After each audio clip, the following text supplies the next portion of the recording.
मुकेश अंबानी के छोटे बेटे अनंत अंबानी का प्री वेडिंग सेलिब्रेशन बीते कई दिनों से सुर्खियों में है। मार्क जुकरबर्ग हो या बिल गेट्स, दुनिया भर के रिचेस्ट लोग अंबानी फैमिली के इस फंक्शन के गवाह बने। एक तरफ जहां अंबानी फैमिली द्वारा इंडियन कल्चर को बढ़ावा देने की तारीफ हो रही है, तो वहीं इस सेलिब्रेशन में हुए खर्च की खबरें भी खूब ट्रेंड में हैं। इस पूरे फंक्शन के बाद एक बार फिर मुकेश अंबानी की अर्निंग को लेकर के चर्चा होने लगी है। तो किसी आम मेहमान की तरह नजर आए उनके छोटे भाई अनिल अंबानी के डाउनफॉल की भी बातें हो रही हैं। तो क्या इस बिलियनियर प्री वेडिंग सेलिब्रेशन में मुकेश अंबानी ने जो खर्च किया वाकई में उनके जैसे रिच पर्सन के लिए बहुत ज्यादा था? आज के इस वीडियो में हम इस सेरेमनी में हुए खर्च के साथ साथ मुकेश अंबानी के इनकम पर तो चर्चा करेंगे ही, साथ ही जानेंगे कि आखिर क्यों शुरुआती कामयाबी के बाद अनिल अंबानी दिवालिया होने पर मजबूर हो गए और कैसे अपने प्लानिंग्स की बदौलत मुकेश अंबानी ने अपनी कंपनियों को टॉप पर पहुंचा दिया। तो बने रहे इस वीडियो में शुरू से अंत तक। नमस्कार, मेरा नाम है अनुराग सूर्यवंशी और आप देख रहे हैं नारद टीवी। भारत के सबसे अमीर शख्सियत में से एक मुकेश अंबानी अपने छोटे बेटे अनंत अंबानी की शादी राधिका मर्चेंट से कर रहे हैं, जो global pharmaceutical manufacturer encore health care के सीईओ वीरेन मर्चेंट और शैला मर्चेंट की बेटी है। खबरों के मुताबिक दोनों की शादी का मुहूर्त 12 जुलाई को रखा गया है, लेकिन हाल ही में गुजरात के जामनगर में हुआ प्री वेडिंग सेलिब्रेशन भारत ही नहीं दुनिया भर के न्यूज़पेपर, टीवी, वेबसाइट्स और सोशल मीडिया पर छाया हुआ है। 1 से 3 मार्च तक हुए इस फंक्शन में हुए खर्चे को देखकर पड़ोसी देश पाकिस्तान की मीडिया ने तो यह तक कह दिया कि मुकेश अंबानी जितना पैसा अपने बेटे की शादी में खर्च कर रहे हैं, इनमें तो पाकिस्तान के सभी लोगों की 2-2, 4-4 बार शादियां हो जाएं। मुकेश अंबानी ने 50,000 लोगों को प्री वेडिंग में खाना खिलाया, उनमें 2800 तरह की ड्रेसेस की भी बात हो रही है। लोगों द्वारा यह अंदाजा लगाया जा रहा है कि जब प्री वेडिंग का ये हाल है तो वेडिंग सेलिब्रेशन में क्या होगा। बताया जा रहा है कि मुकेश अंबानी ने प्री वेडिंग सेलिब्रेशन में ही 1000 करोड़ रुपए खर्च कर दिए हैं। बेशक ये शादी भारत की सबसे महंगी शादी कही जा रही है, लेकिन ये खर्चा दुनिया के टॉप रिचेस्ट पर्सन में से एक मुकेश अंबानी के लिए वाकई में कुछ भी नहीं है। जी हाँ, ये तो महज उनकी 3 दिन की अर्निंग के बराबर है। खास बात की सेलिब्रेशन के जरिए 6 साल पहले यानी 2018 की सबसे महंगी शादी का रिकॉर्ड भी टूट गया है, जो कि मुकेश अंबानी की ही बेटी ईशा की शादी के नाम था। जैसे इस बार रिहाना नाम चर्चा में है, तब उदयपुर में रॉकस्टार बियोंस ने परफॉर्म किया था। मीडिया रिपोर्ट के मुताबिक उस शादी में करीब 800 करोड़ रुपए खर्च हुए और तब वो भारत की सबसे महंगी शादी थी। खैर, ये तो बात हुई प्री वेडिंग सेलिब्रेशन के खर्चों की, जिसमें पॉप स्टार रिहाना के 50 से 74 करोड़ रुपए की पेमेंट भी शामिल है। मुकेश अंबानी को मिली सुपर सक्सेस और अनिल अंबानी को मिली नाकामी की वजहों के बारे में चर्चा करने से पहले आइए जान लेते हैं कि बंटवारे के बाद दोनों भाइयों के हिस्से में क्या आया था। कभी देश के सबसे दिग्गज बिजनेसमैन में गिने जाने वाले धीरू भाई अंबानी ने साल 1958 में रिलायंस ग्रुप की स्थापना की थी, जो समय से आगे चलने के लिए याद किए जाते हैं। हालांकि हमेशा दूर की सोच रखने वाले धीरू भाई अपने जीते जी अपने कारोबार और प्रॉपर्टी के बंटवारे के मामले में चूक गए, जिसका नतीजा उनके निधन के बाद दोनों भाइयों के बीच की हुई कड़वाहट के रूप में देखने को मिला। साल 2000 में रिलायंस इंडस्ट्रीज के मालिक धीरू भाई अंबानी का 70 साल की उम्र में निधन हो गया था। धीरू भाई अपने पीछे काफी बड़ा कारोबार और प्रॉपर्टी तो छोड़ गए, लेकिन उन्होंने कोई वसीयत नहीं की थी। हालांकि उनके जाने के बाद मुकेश अंबानी रिलायंस ग्रुप के चेयरमैन और मैनेजिंग डायरेक्टर बने, तो वहीं अनिल अंबानी को वाइस चेयरमैन के रूप में जिम्मेदारी दे दी गई।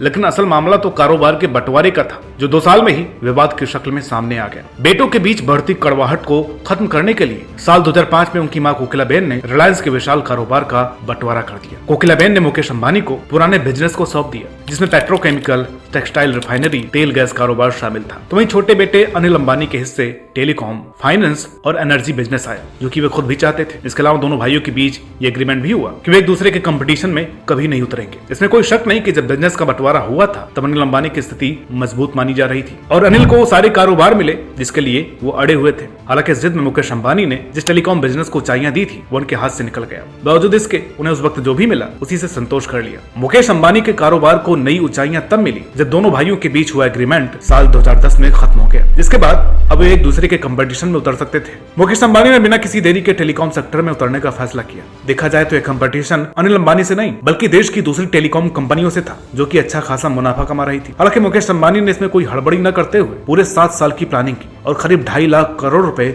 निवेश की और नई कंपनी रिलायंस जियो इन्फोकॉम 4G वायरलेस नेटवर्क लेकर के आए। मुंबई यूनिवर्सिटी से केमिकल इंजीनियरिंग की डिग्री हासिल करने के बाद मुकेश ने आगे की पढ़ाई के लिए स्टैनफोर्ड यूनिवर्सिटी में एडमिशन लिया था, लेकिन बीच में ही अपनी पढ़ाई छोड़ करके साल 1981 में पिता के कारोबार में जुड़ गए थे। साल 1985 में जब रिलायंस अपने नए नाम रिलायंस इंडस्ट्रीज में बदली तो मुकेश ने कंपनी के बिजनेस को आगे बढ़ाने के लिए रिलायंस कम्युनिकेशन लिमिटेड की शुरुआत कर दी थी, जो बाद में अनिल अंबानी के हिस्से में चली गई। बहरहाल जियो की कामयाबी के बाद मुकेश अंबानी के ऊर्जा और पेट्रोकेमिकल कारोबार कारोबार को भी काफी सफलता मिली। फोर्ब्स ने हाल ही में बिलियनर्स की लिस्ट जारी की थी, जिसके मुताबिक मुकेश अंबानी एशिया के सबसे रिचेस्ट पर्सन है और रिलायंस इंडस्ट्रीज 15 लाख करोड़ रुपए की मार्केट वैल्यू के साथ भारत की सबसे रिच कंपनी भी है। इसके अलावा लंबे समय से दुनिया के टॉप 10 अमीरों की लिस्ट में भी मुकेश अंबानी का नाम बना रहता है। मुकेश अंबानी की सफलता की बात करें तो उन्होंने अपने पिता धीरू भाई अंबानी की सीख को अपनाया और अपनी सोच हमेशा दूसरों से अलग रखी, जिसका सबसे बड़ा एग्जांपल है टेलीकॉम इंडस्ट्री में जियो की सफलता। इसके अलावा मुकेश का अपने बिजनेस पर कंसंट्रेट होना और फैमिली से जुड़कर सादगी से रहना उन्हें भटकने से बचा करके रखता है, जिससे वो अपना पूरा फोकस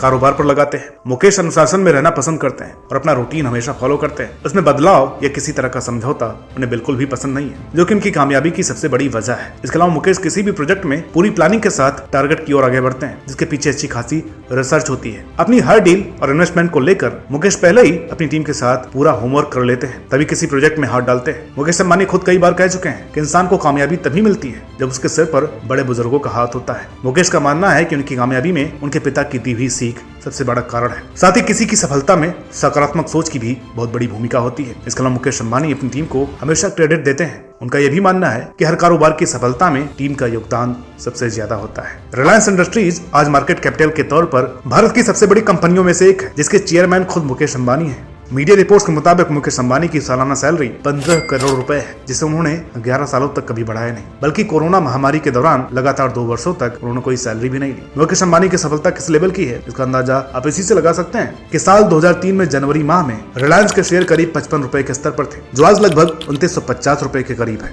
मुकेश अंबानी दान देने में भी सबसे आगे रहते हैं। रिपोर्ट्स के मुताबिक मुकेश अंबानी भारत के तीसरे सबसे बड़े दानवीर हैं। मुकेश अंबानी ने बीते वर्ष करीब 411 करोड़ रुपए दान किए थे। इतना ही नहीं, साल 2019 में मुकेश अंबानी ने अपने छोटे भाई अनिल अंबानी को बचाने के लिए 460 करोड़ रुपए देकर एरिक्सन केस में जेल जाने से बचाया था। दरअसल सुप्रीम कोर्ट ने साफ कह दिया था कि अगर अनिल अंबानी 1 महीने के अंदर 460 करोड़ रुपए नहीं चुकाते हैं तो उन्हें 3 महीने के लिए जेल में भेज दिया जाएगा। तब मुकेश अंबानी ही सामने आए थे और 460 करोड़ रुपए देकर उन्हें जेल जाने से बचाया था। एशिया के सबसे कामयाब बिजनेसमैन और वर्ल्ड के टॉप रिचेस्ट पर्सन में से एक मुकेश अंबानी के डायरेक्शन में जहां रिलायंस नए नए मुकाम हासिल करते हुए देश के सबसे बड़े कंपनियों में से एक बन चुकी है, तो वहीं कभी उनसे भी ऊंचे मुकाम पर रहे उनके छोटे भाई अनिल अंबानी आज दिवालियापन से जूझ रहे हैं। एक तरफ मुकेश अंबानी रिटेल सेक्टर में अपने कारोबार का विस्तार करते हुए कई नए सेक्टर्स में उतरने की तैयारी में है, तो दूसरी तरफ अनिल अंबानी की कंपनियां भारी कर्ज तले दम तोड़ती हुई दिखाई दे रही हैं। अनिल अंबानी के हिस्से टेलीकॉम, पावर और एनर्जी के कारोबार अपने आप में सफलता की गारंटी थे। हालांकि अनिल ने इसे और आगे ले जाने के लिए कई बड़ी प्लानिंग्स की,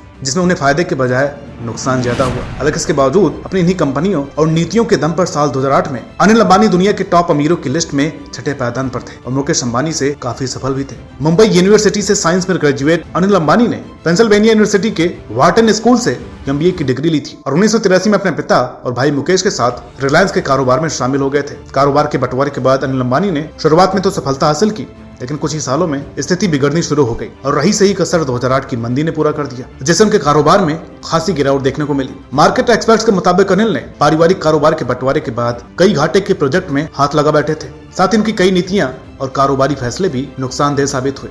इसके अलावा बिना किसी प्लानिंग और एक्सपीरियंस के कंपटीशन की भावना ने भी उनका तगड़ा नुकसान किया। मीडिया रिपोर्ट्स के मुताबिक साल 2008 में दुनिया भर में आई मंदी में अनिल अंबानी को 31 अरब डॉलर का नुकसान हुआ था, जिसके बाद से अनिल अंबानी की इकोनॉमिकल कंडीशन बद से बदतर होती चली गई और उनकी ज्यादातर कंपनियां कर्ज की चपेट में आ गई। अनिल अंबानी की सफलता की बात करें तो जल्दबाजी में सटीक प्लानिंग के बिना कारोबार को आगे बढ़ाना और बिना किसी रिसर्च के नए प्रोजेक्ट्स में रिस्क लेना उन्हें काफी भारी पड़ा। इसके अलावा ऊर्जा और टेलीकॉम सेक्टर में बिना ठीक ठाक रिटर्न के जमकर इन्वेस्टमेंट करना भी उन्हें भारी पड़ा। तमाम बिजनेस एक्सपर्ट्स का यह भी मानना है कि अनिल अंबानी का किसी एक कारोबार पर कंसंट्रेट ना होकर कई प्रोजेक्ट्स में हाथ डालना और उन पर बड़ा पैसा लगाना उन्हें बर्बाद कर गया। इसके अलावा प्रोजेक्ट की लागत बढ़ने के चलते एडिशनल इक्विटी और कर्जा लेना भी उन्हें काफी महंगा पड़ गया। लेकिन जिन प्रोजेक्ट्स के लिए उन्होंने मार्केट से कर्ज लिया उनसे रिटर्न ना के बराबर ही मिल सका। एक तरफ कर्ज का बोझ, उसके बाद ग्लोबल मंदी ने उन्हें दोबारा उठने का कभी मौका ही नहीं दिया। तो ये थी कहानी अंबानी ब्रदर्स की। तो उम्मीद करते हैं कि आज की ये वीडियो आपको पसंद आई होगी। वीडियो अच्छी लगी हो तो प्लीज इसे लाइक करें, शेयर करें। चैनल पर नए हैं तो प्लीज इसे सब्सक्राइब करना ना भूलें। मिलते हैं आपसे अगली वीडियो में, तब तक के लिए नमस्कार।